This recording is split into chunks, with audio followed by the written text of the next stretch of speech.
The CPIM is launching a movement demanding an increase in electricity tariffs and the withdrawal of smart meters. In the first phase, the CPIM will demonstrate in front of the offices of the Electricity Corporation in various places, including districts and subdivisions. The announcement was made by the party State Secretary Jitendra Chowdhury at a press conference at the CPIM State Office on Tuesday. A debate has started across the state over the increase in electricity tariffs and smart meters. At a press conference at the Mellarmat CPIM State Office today, Party State Secretary Jiten Chowdhury said the CPIM is launching a movement demanding an increase in electricity tariffs and the withdrawal of smart meters.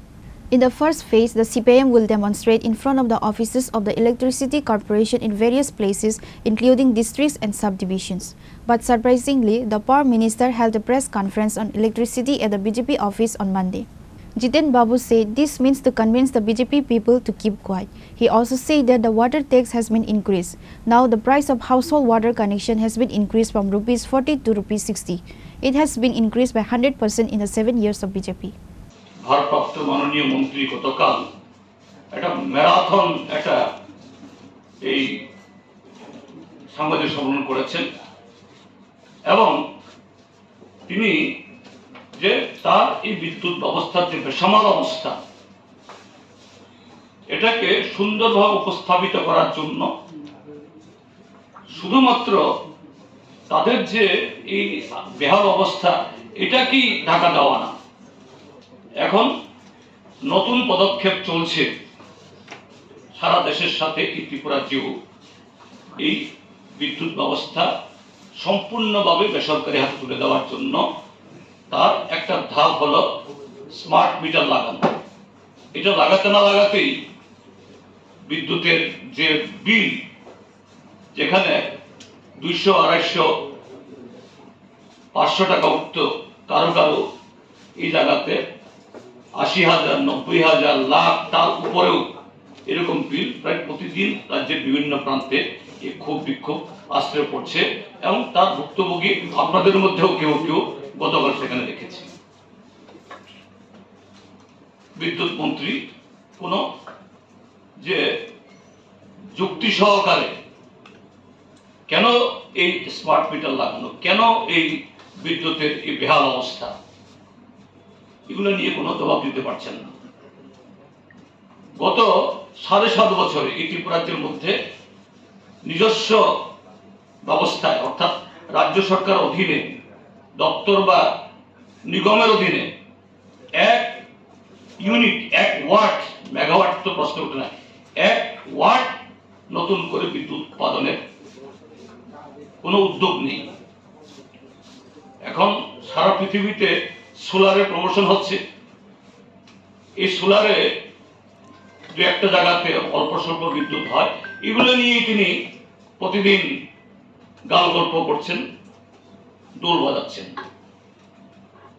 আমরা এই যে রাজ্য সরকারের এই পদক্ষেপের বিরুদ্ধে বিদ্যুৎকে বেসরকারীকরণ, বিদ্যুতের মাসুল বারে বারে বৃদ্ধি করে একটা অসহায় জায়গাতে নিয়ে যাওয়া মানুষের, তার সাথে পিএনজি এবং সিএনজি পাইপলাইন গ্যাস আর কম্প্রেসড যে গ্যাস যেগুলো দিয়ে গাড়ি চলে ইত্যাদি চলে, বাড়ি বাড়ি গ্যাস, এগুলোরও দাম বাড়িয়েছে বহুবার। এবং গতকাল শুনেছি মাননীয় মন্ত্রী মহোদয় বলছেন এই মাসুল বৃদ্ধির কারণ যুক্তি দেখাচ্ছেন তিনি, আন্তর্জাতিক স্তরে গ্যাসের দাম বেড়েছে। আরে আন্তর্জাতিক স্তরে গ্যাসের দাম বাড়লেও কমলেও আমাদের ত্রিপুরাজ্যের সাথে সম্পর্ক কি? ত্রিপুরাজ্যের বাড়ি বাড়ি যে এই ত্রিপুরা ন্যাচারাল গ্যাস কর্পোরেশন লিমিটেডের মাধ্যমে পাইপলাইন গ্যাস হয়, আমাদের রুখিয়া থেকে, বড়মোড়া থেকে, খুবাল থেকে রাজ্যে এরকম বহু কোপ খনন করে আছে ওএনজিসি এবং অন্যান্য এগুলো সবগুলো এখনো উত্তরণই হয়নি। তা থেকেই কোনো ধরনের রিফাইন অর্থাৎ 1 নয়া পয়সা খরচ না করে শুধু পাইপলাইন দিয়ে গেল আগরতলা শহরে এই গ্যাস সরবরাহ করছেন বাড়ি বাড়ি। এগুলোই সিএনজি স্টেশনে হচ্ছে। তার সাথে পালাটানাই হোক বা রুখিয়া বড়মুড়াতে আমার গ্যাস উৎপাদনে খরচ বৃদ্ধি হওয়ার কি যুক্তি? Former Power Minister Manik De said at a press conference on Monday, highlighting various statements made by current Power Minister Ratan Lal Nath that he does not think there is a need to increase electricity bills based on the increase in gas prices. Manik De said electric department is not private.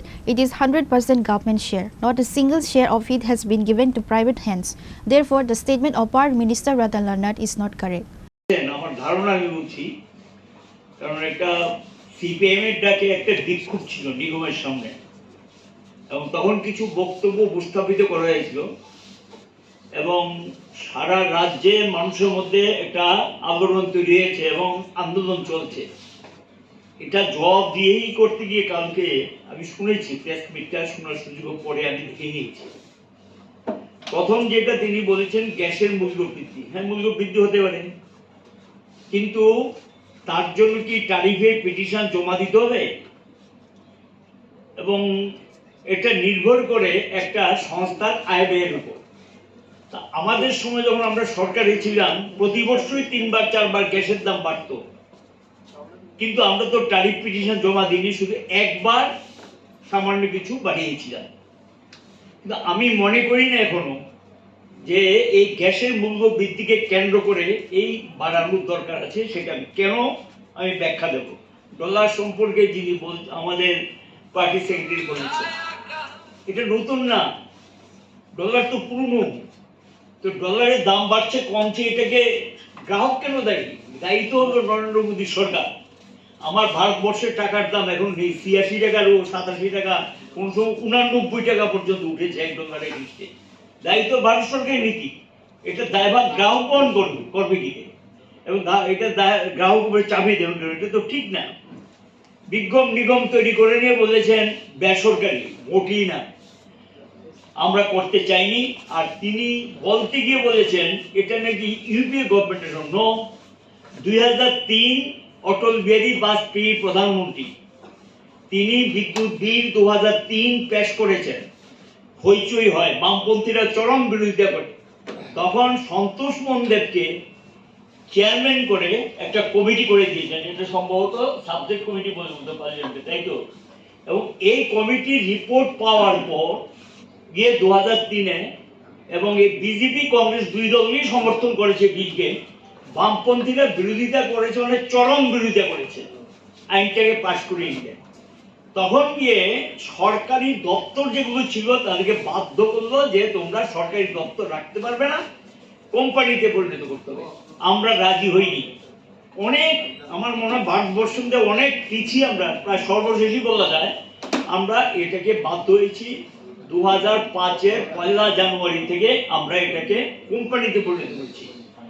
তিনি বলেছেন বেসরকারি নম, এটা 100% সরকারি share holder, asset property গভর্নমেন্টের, এটা একটা শেয়ারও সরকারের মানে বেসরকারিতে দেওয়া হয়নি।